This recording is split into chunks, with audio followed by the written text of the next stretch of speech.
Wenn Gott den Glauben prüft, das ist ein ganz wichtiges, aber auch ein sehr praktisches und herausforderndes Thema. Ein Thema, das uns alle betrifft. Denn wir können sicher sein, dass Gott auch unseren Glauben auf die Probe stellt. Früher oder später, da werden wir alle irgendwann mit Glaubensprüfungen konfrontiert. Und in solchen Prüfungen, da zeigt sich dann aber auch, ob wir Gott wirklich vertrauen. Inwiefern wir uns tatsächlich auf seine Zusagen stützen. Gleichzeitig können Prüfungen aber auch unseren Glauben stärken. Sie können den Glauben belastbarer machen, wenn wir eben richtig mit Prüfungen umgehen. Wenn wir versuchen, sie aus der Hand Gottes anzunehmen, ohne innerlich dagegen zu rebellieren. Wenn wir sie als eine Gelegenheit sehen, Gott besser kennenzulernen. Und ich glaube, die richtige Einstellung, die ist da ganz, ganz entscheidend. Und genau aus diesem Grund schreibt Jakobus auch, in Jakobus 1, haltet es für lauter Freude, meine Brüder, wenn ihr in mancherlei Prüfungen fallt, da ihr wisst, dass die Bewährung eures Glaubens Ausharren bewirkt. Und das ist eine krasse Aussage. Denn wir sollen uns darüber freuen, wenn Gott in unserem Leben Prüfungen zulässt. Warum? Weil sie eine goldene Gelegenheit dafür sind, geistlich zu wachsen, geistlich Fortschritte zu machen. Hast du Prüfungen schon mal aus dieser Sicht gesehen? Oder empfindest du Probleme und Schwierigkeiten immer nur als störend und versuchst sie so schnell wie möglich wieder loszuwerden? Hudson Taylor, der hat mal gesagt, es ist wichtiger, dass wir das lernen, was Gott uns durch eine Prüfung beibringen will, als dass wir aus der Schwierigkeit der Prüfung befreit werden. Und weißt du, in der Bibel, da gibt es jede Menge Beispiele, die zeigen, auf welche Weise Gott den Glauben von Menschen geprüft oder auf die Probe gestellt hat. Wir finden sehr interessante Glaubenserfahrungen bei Abraham in Kanaan, bei Josef im Gefängnis, bei dem Volk Israel auf der Wüstenreise oder auch bei Petrus auf dem See und vieles mehr. Und in manchen Fällen, da sind Menschen in den Prüfungen im Glauben eingeknickt. Aber in anderen Fällen, da hat sich der Glaube dann in der Prüfung bewährt und Gott wurde geehrt. Und in diesem Video, da schauen wir uns jetzt mal ein paar Beispiele dazu an. Zuerst geht es um Menschen, die in Prüfungen im Glauben eingeknickt sind. Beispiele, aus denen wir aber wichtige Lektionen lernen können und die unseren Glauben auch herausfordern, eben nicht die gleichen Fehler zu machen. Und dann schauen wir uns im nächsten Video einige ermutigende Beispiele an, wie sich ein lebendiger Glaube in der Prüfung bewährt hat. Beispiele, die uns dazu anspornen können, Gott durch Vertrauen zu ehren, wenn unser eigener Glaube auf die Probe gestellt wird. Manchmal, da prüft Gott den Glauben, indem er uns in Situationen führt, in denen sich dann zeigt, ob wir nur auf menschliche Hilfsmittel schauen oder ob wir wirklich konkret mit der Hilfe Gottes rechnen. Genau so eine Situation, die sehen wir in Johannes Kapitel 6. Da sieht Jesus eine große Volksmenge auf sich zukommen. Und in diesem Moment, da stellt er Philippus eine Frage und sagt, woher sollen wir Brote kaufen, damit diese essen? Und das war ein Glaubenstest. Denn Johannes, der schreibt direkt im nächsten Vers, dies sagte er aber, um ihn zu prüfen, denn er selbst wusste, was er tun wollte. Und weißt du, diesen Vers, den hat der Herr mal in sehr beeindruckender Weise benutzt, um ganz konkret zu uns als Familie und guten Freunden von uns zu sprechen. Als wir noch in Indien gewohnt haben, da standen wir vor einigen Jahren vor einer großen finanziellen Herausforderung. Und während wir gerade mittellos vor diesem riesigen Berg standen und uns darüber ausgetauscht haben, wie es weitergehen soll, da klingelt plötzlich mein Handy. Und ein älterer Bruder aus Deutschland, der rief an und wollte sich einfach nur mal erkundigen, wie es uns so geht. Der hatte keine Ahnung von unserer aktuellen Not und ich habe ihm auch nichts davon erzählt. Aber am Ende des Gesprächs, da sagte er plötzlich wie aus heiterem Himmel, einen Vers habe ich noch für euch. Dies sagte er aber, um ihn zu prüfen, denn er selbst wusste, was er tun würde. Johannes 6, Vers 6. Und dann hat er sich verabschiedet und damit war das Gespräch beendet. Und als wir in dieser Situation diesen Vers bekommen haben, da haben wir zusammen mit unseren Freunden vor Freude im Auto angefangen zu singen. Wir hatten zwar immer noch keine Ahnung, was genau der Herr jetzt tun würde, aber wir wussten in diesem Moment, dass er alles unter Kontrolle hat, dass er sich um den riesigen Berg kümmern wird. Und genau das hat er noch am gleichen Tag getan. Auf eine wunderbare Weise, womit niemand irgendwie gerechnet hat. Und deshalb bleibt dieser Vers hier für uns immer in guter Erinnerung. Aber für Philippus damals, da bestand die Prüfung darin, ob er einfach nur ganz rational berechnet, was jetzt nötig ist, oder ob er den Sohn Gottes in seine Berechnung mit einbezieht. Ob er das Vertrauen hat, dass Jesus Christus imstande ist, ein Wunder zu tun. Und weißt du, im Alten Testament, da hatte Gott ja schon öfter aus wenigem, was vorhanden war, eine Fülle entstehen lassen, die allen Bedürfnissen entsprochen hat. Denk nur mal an Elia bei der Witwe in Zarepta in 1. Könige 17 oder auch an Elisa in 2. Könige Kapitel 4. Und wie reagiert Philippus jetzt auf die Frage des Herrn? Er denkt rein rational. Das heißt, er berechnet die Größe des Bedarfs und setzt die dann ins Verhältnis zu den eigenen Ressourcen. Und dabei kommt er natürlich zu dem Ergebnis, dass die eigenen Mittel bei weitem nicht ausreichen. Mose, der hat übrigens in 4. Mose 11 mal ganz ähnlich kalkuliert, als das Volk auf der Wüstenreise Fleisch verlangt hat. Und sowohl Philippus als auch Mose, die konnten den ungefähren Bedarf berechnen, aber sie rechneten nicht mit der Allmacht Gottes.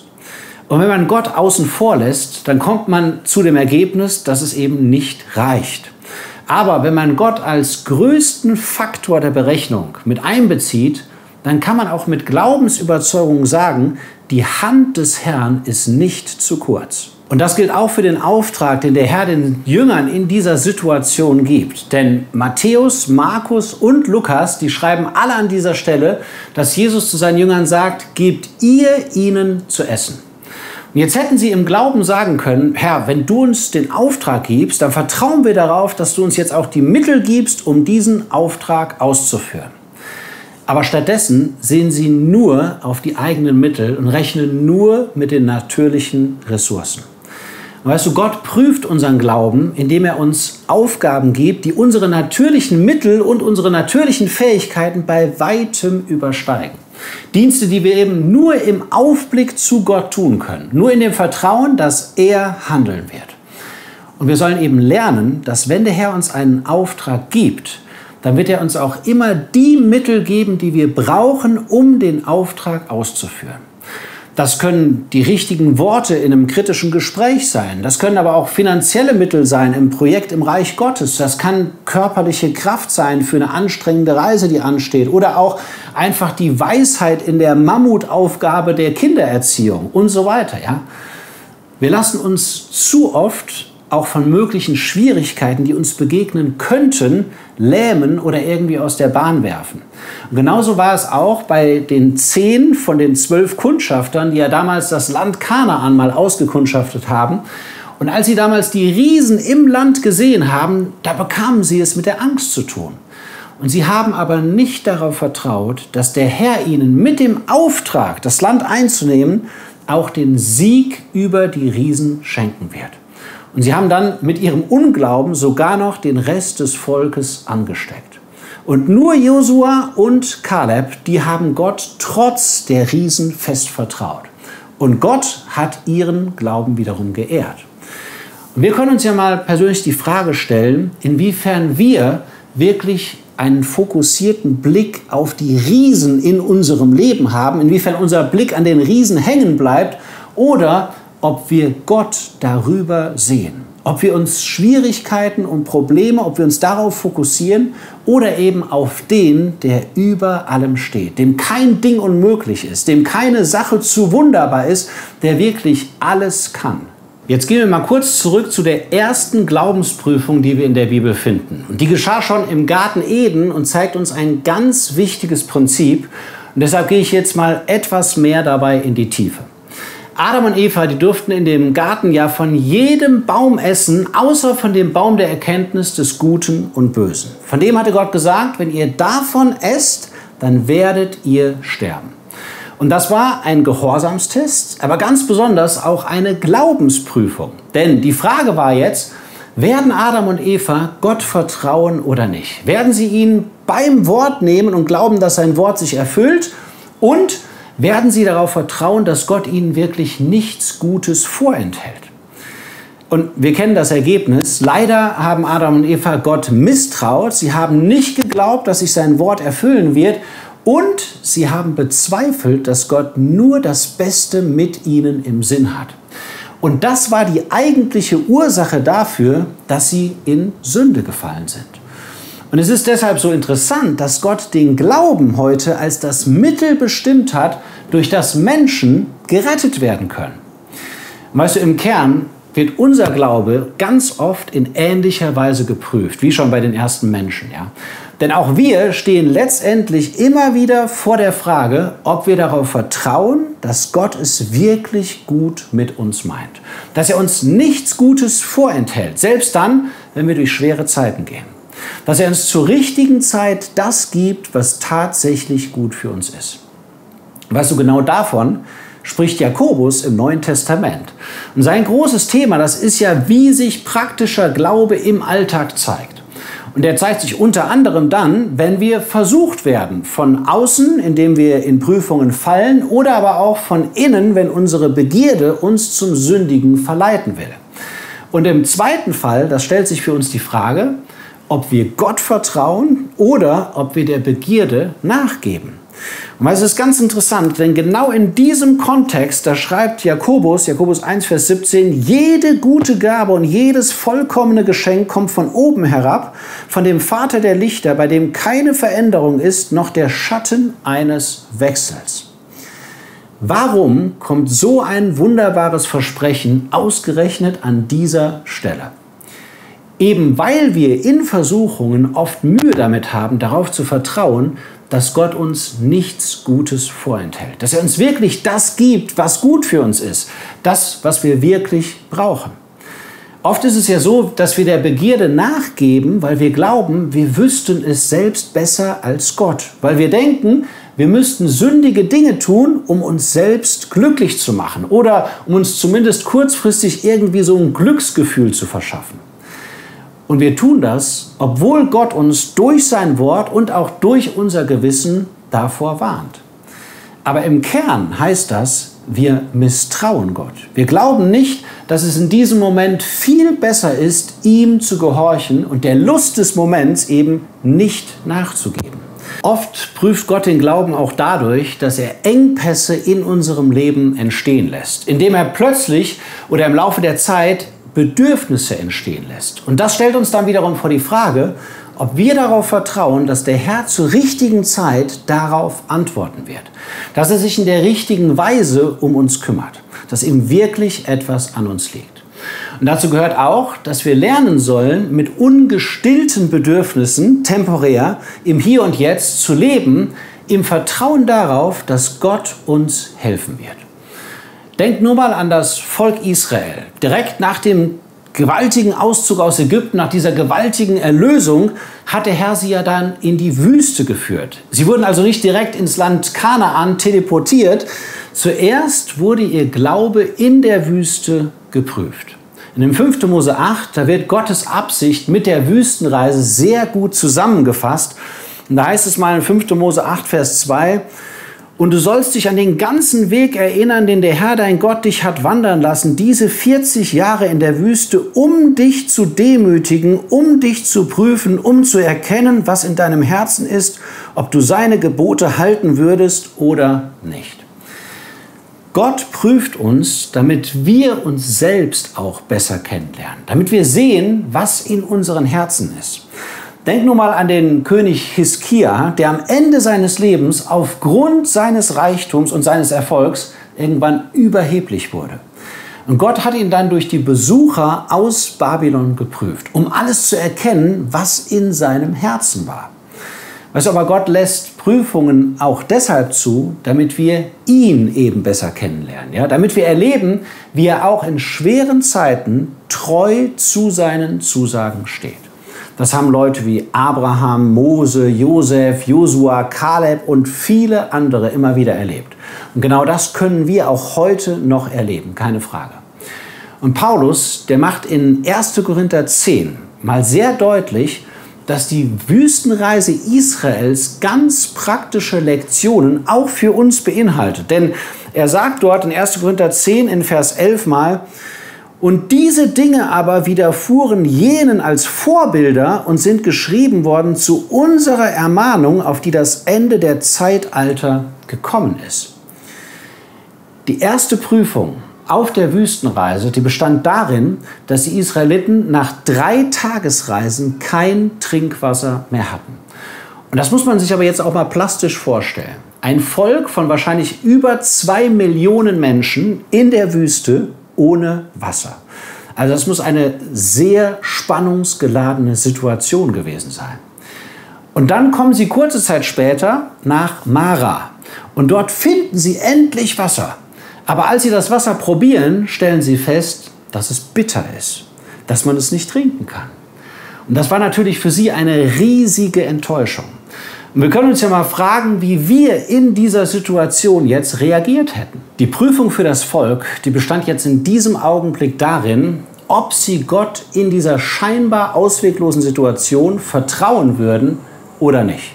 Ob sie sich daran erinnern würden, wie der Herr schon bei dem Auszug aus Ägypten in einer scheinbaren Sackgasse plötzlich einen Ausweg gegeben hat.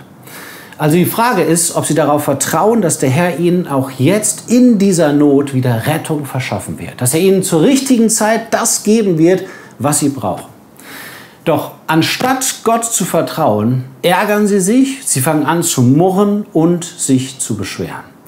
Und das können wir wiederum sehr gut auch auf uns anwenden. Denn auch in unserem Leben gibt es ja immer wieder Zeiten, in denen Bedürfnisse entstehen, die wir als eine Not oder als einen Mangel empfinden. Das kann beispielsweise fehlende Anerkennung sein. Vielleicht rackerst du dich gerade in der Familie oder in der Gemeinde ab und keiner zeigt irgendwie Wertschätzung für das, was du tust. Und du sehnst dich danach, mehr Anerkennung zu bekommen, aber sie kommt nicht. Wie gehst du dann damit um? Lässt du dann zu, dass du immer unzufriedener oder vielleicht sogar bitter wirst? Oder kannst du darauf vertrauen, dass Gott alles sieht und dass allein seine Anerkennung letztendlich das ist, was zählt und dass nur er deine Sehnsucht nach Anerkennung auch wirklich stillen kann? Dass er das wertschätzt, was du machst und dass er dir dafür dann auch irgendwann wirklich Lohn geben wird. So ein offenes Bedürfnis, das kann auch der Wunsch nach einem Ehepartner sein. Ja? Vielleicht sehnst du dich danach, endlich zu heiraten, aber es scheint irgendwie aussichtslos zu sein. Drehen sich deine Gedanken dann nur um diesen unerfüllten Wunsch oder kannst du auch darauf vertrauen, dass Gott das ganz genau weiß, was du im Moment jetzt wirklich brauchst? Und vielleicht kannst du gerade in deiner Einsamkeit dann auch erleben, dass Jesus dir ganz besonders nahe ist, dass er dich viel mehr liebt, als irgendein Mensch es jemals könnte und dass er dein Beschützer und dein Erhalter ist und dass er eben auch einen sehr guten Plan für dein Leben hat.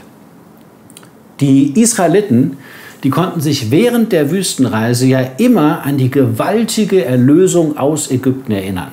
Wie Gott eben am Roten Meer für sie gekämpft hat, wie er unter Beweis gestellt hat, dass er wirklich für sie war und dass ihm wirklich an ihnen etwas gelegen hat.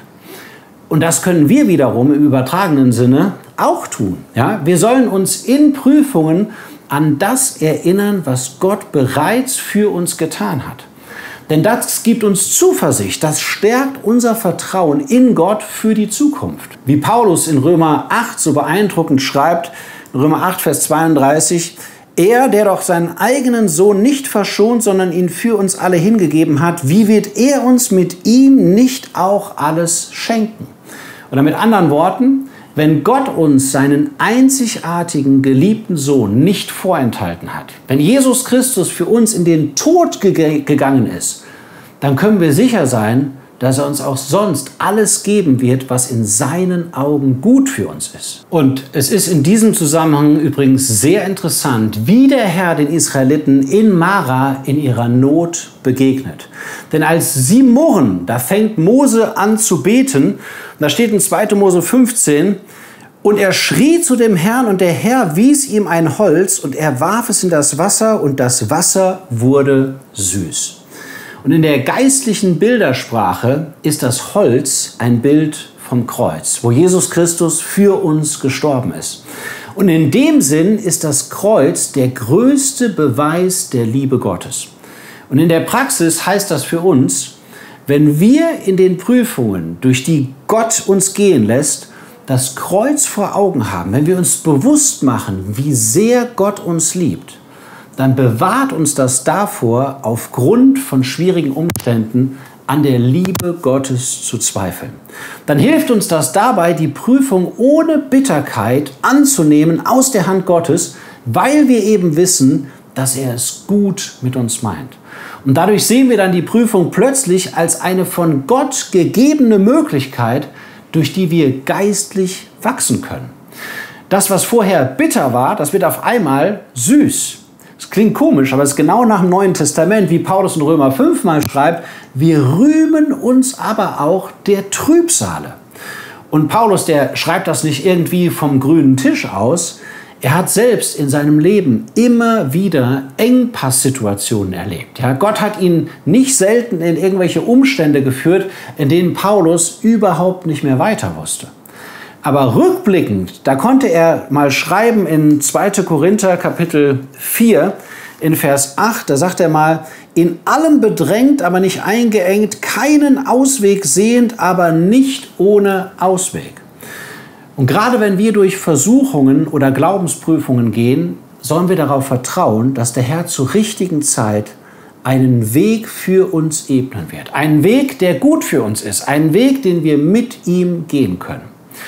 Und es ist sehr interessant, dass Paulus in 1. Korinther 10, wo er ja die Prüfungen der Israeliten auf der Wüstenreise so behandelt und als Vorbild vor uns stellt, dass er da direkt im Anschluss dann sagt, 1. Korinther 10, Vers 13, Gott aber ist treu, der nicht zulassen wird, dass ihr über Vermögen versucht werdet, sondern mit der Versuchung auch den Ausgang schaffen wird, so dass ihr sie ertragen könnt.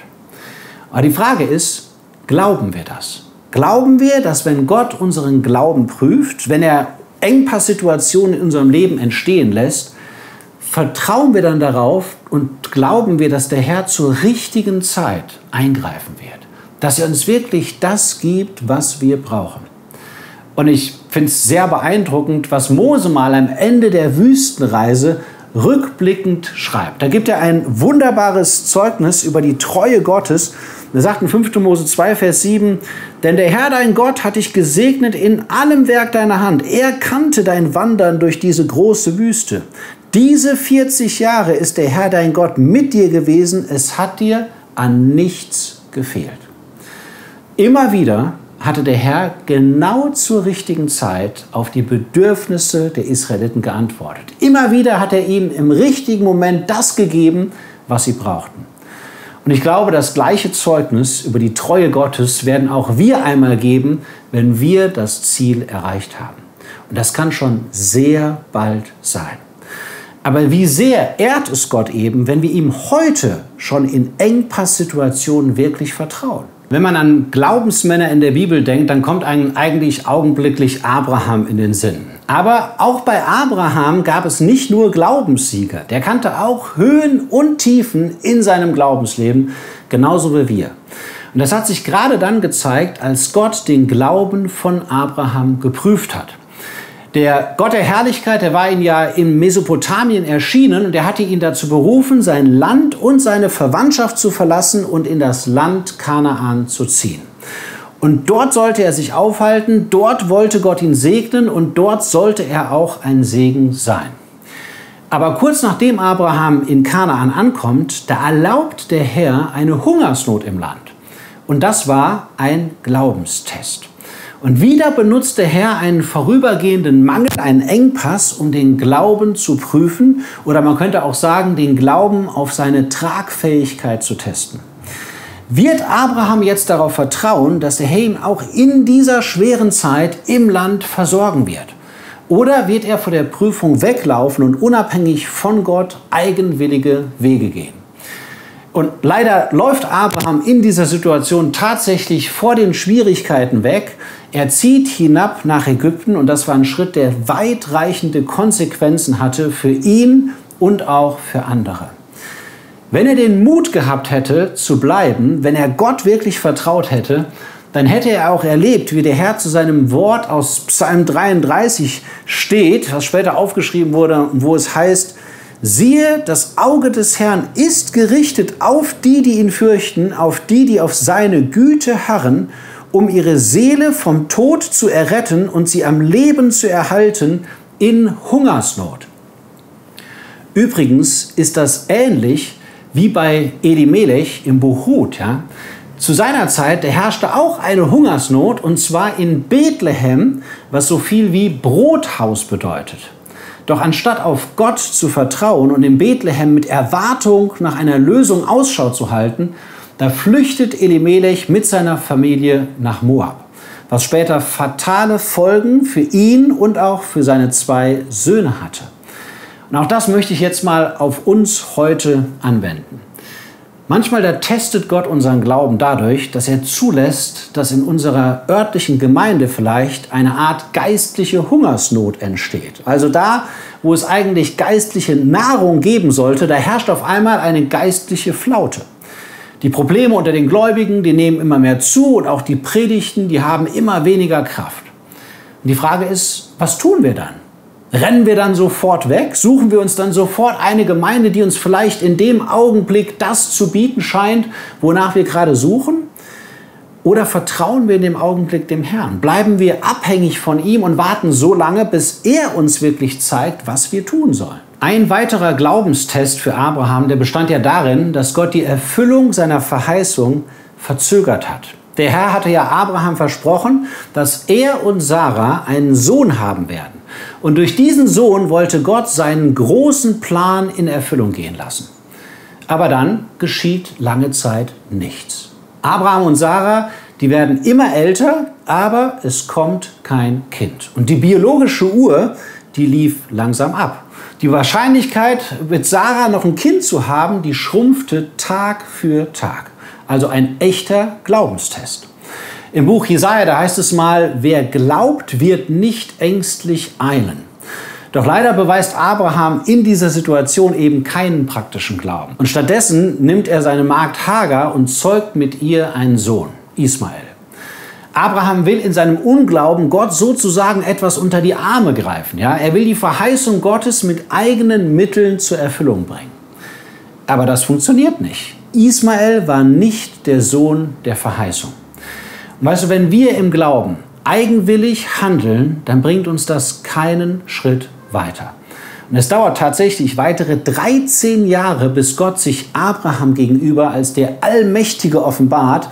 Und erst kurz danach, da erfüllt er dann sein Versprechen an ihm. Und was bedeutet das für uns heute? Wie können wir das auf uns anwenden? Gott hat ja auch uns in seinem Wort Verheißungen gegeben, Versprechen, an die wir uns im Glauben klammern sollen. Wo wir darauf vertrauen sollen, dass Gott seine Zusagen auch heute noch erfüllen wird. Und ein wunderbares Versprechen ist, dass wir damit rechnen sollen, dass Jesus Christus bald wiederkommt. Wir sollen wie Menschen leben, die auf ihren Herrn warten, die tatsächlich täglich damit rechnen, dass er wiederkommen kann. Und die Aussage von Jesus Christus, siehe, ich komme bald, ist sowas wie ein Test für unseren Glauben. Und wenn wir diese Hoffnung wirklich im Glauben ergreifen, dann hat das ganz automatisch praktische Auswirkungen auf unser Leben. Denn dann leben wir abrufbereit, dann sind wir auf den Himmel ausgerichtet und dann regeln wir in unserem Leben Dinge, die im Moment noch nicht geordnet sind. Weißt du, die Christenheit insgesamt als Ganzes, die ist leider im Lauf der Zeit eingeschlafen. Genauso wie die 10 Jungfrauen im Gleichnis in Matthäus Kapitel 25. Und deshalb kommt es heute mehr denn je auf den persönlichen Glauben von jedem Einzelnen an. Und der Glaubenstest für uns, der besteht darin, ob wir wirklich damit rechnen, dass Jesus Christus jederzeit wiederkommen kann. Ja, egal wie die Prüfung aussieht, wir sollen immer wissen, dass Gott damit eine gute Absicht verfolgt. Und selbst wenn wir in Prüfungen mal im Glauben einknicken, und das kann jedem von uns passieren, wir sollen immer im Glauben festhalten, was Gott in Römer 8, Vers 28 sagt, dass denen, die ihn lieben, alle Dinge zum Guten mitwirken.